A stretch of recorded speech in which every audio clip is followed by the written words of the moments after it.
اچھا، جب قربانی کا جانور ذبح کیا جا رہا ہوتا ہے تو اکثر دیکھا گیا ہے کہ ایک ہجوم سا لگا ہوتا ہے اور جانور کو پھر گراتے ہیں، پھر اس کو ذبح کیا جا رہا ہوتا ہے۔ بچے بڑے سبھی لوگ آس پاس کھڑے ہیں اور کچھ سیلفی بنا رہے ہیں، کچھ ویڈیوز بنا رہے ہیں، پھر وہ محظوظ ہو رہے ہوتے ہیں ان کو دیکھ کے بعد میں، اور بعض اوقات سوشل میڈیا پہ اپلوڈ کی جا رہی ہوتی ہیں۔ تو کچھ لوگوں کا کہنا یہ ہے کہ جب اس طرح جانور کو ذبح کیا جا رہا ہوتا ہے تو مسلمان جانوروں پہ ظلم نہیں کر رہے ہوتے جب یہ ذبح کر رہے ہوتے ہیں؟ تو کیا اسلام نے جانوروں کے حقوق نہیں بتائے؟ جی بہت اچھا سوال کیا آپ نے۔ واقعتاً کچھ لوگ عقل پرست قسم کے لوگ اس طرح کے سوالات کرتے ہیں اور لوگوں کے ذہنوں میں ابہام پیدا کرتے ہیں کہ جی یہ تو جانور پر ظلم ہو گیا، یہ ہے۔ تو دیکھیں، اگر ہم قرآن مجید پڑھیں نا تو قرآن مجید کے اس مقام پہ پہنچے جہاں پہ نبی کریم صلی اللہ علیہ وسلم کو حکم دیا گیا تھا کہ اب قبلہ جو ہے وہ تبدیل کر لے، تو اللہ تعالیٰ نے فرمایا اب کچھ بے وقوف اعتراض بھی کریں گے قبلہ کی تبدیلی پر، اور پھر اسی آیت سے آگے ارشاد فرمایا کہ ہم نے قبلہ اس وجہ سے تبدیل کیا پتہ چل جائے کہ میرے نبی پاک صلی اللہ علیہ وسلم کی اتباع کون کرتا ہے اور اپنی ایڑیوں کے بال پھر کون جاتا ہے۔ تو کچھ مواقع ایسے ہوتے ہیں جن موقع پر اپنے لوگوں کی لائلٹی کو دیکھا جاتا ہے، ہمارے لوگ کتنے حکم کے پابند ہیں، اس موقع پر دیکھا جاتا ہے کہ ہم نے جو حکم دیا ہے اس کے پابند کون ہے، ایک چیز۔ دوسرا، جہاں تک حقوق کی بات ہے تو اسلام وہ واحد مذہب ہے کہ جو انسانوں کے ساتھ ساتھ جانوروں کے حقوق کی بھی بات کرتا ہے۔ آپ بخاری مسلم اٹھائیں، ایک خاتون نے بلی کو بند کر کے کہیں چلی گئی تھی اور اس وجہ سے بلی مر گئی، اور حضور نے فرمایا اسی وجہ سے اس عورت کو جہنم رسید کیا جائے گا۔ اور اسی طرح ایک خاتون نے ایک کتے کو پانی پلایا اور نبی کریم صلی اللہ علیہ وسلم نے فرمایا صرف اس خاتون کی بخشش جو ہے نا وہ صرف اس وجہ سے ہو گئی اس نے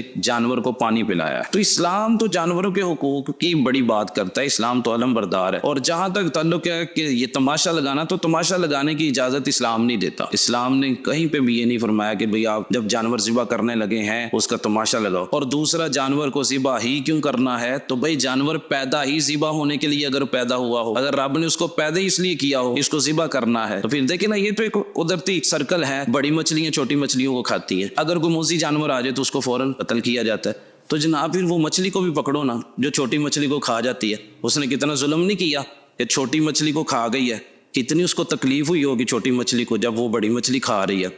جب کوئی سانپ بچھو آ گیا تو اس کو آپ نے قتل کیا ہے اپنی حفاظت کے لیے، تو یہ اس پر ظلم نہیں ہے، اس کا قتل ہونا بنتا تھا، یہ ایک طریقہ کار ہے۔ اور دوسری چیز یہ ہے کہ یہ جو جانور قربانی کا جس طریقے سے مسلمان جو ہے اس کو سلاٹر کرتے ہیں نا، ذبح کرتے ہیں، اس پہ تو باقاعدہ فارن یونیورسٹیز میں اس پہ تو پی ایچ ڈیز ہو رہی ہیں اسلامک وے آف سلاٹرنگ پہ۔ اسلامک وے آف سلاٹر یہ ہے کہ جس میں جانور کو ذرا برابر بھی تکلیف نہیں ہوتا۔ آپ کہیں گے وہ تو پھڑپھڑا ہوتا ہے، وہ یہ ہوتا ہے، وہ صرف پھڑپھڑا اس وجہ سے رہا ہوتا ہے، بلکہ یہ سائنٹیفکلی ڈاکٹرز نے لکھا ہے، جو سلاٹرنگ کے ایکسپرٹ ہیں انہوں نے لکھا ہے وہ پھڑپھڑانا اور یہ سارا معاملہ تو یہ ہے کہ جانور کوشش کر رہا ہوتا ہے کہ میں اس سارے معاملے سے باہر آ جاؤں، تکلیف کی وجہ سے وہ ایسا نہیں کر رہا ہوتا۔ ٹھیک ہے، اسلامک وے آف سلاٹر یعنی اسلام میں جو ذبح کرنے کا طریقہ ہے نا، یہ تو حضور نے بھی فرمایا میں چھری کو تیز کر لو اور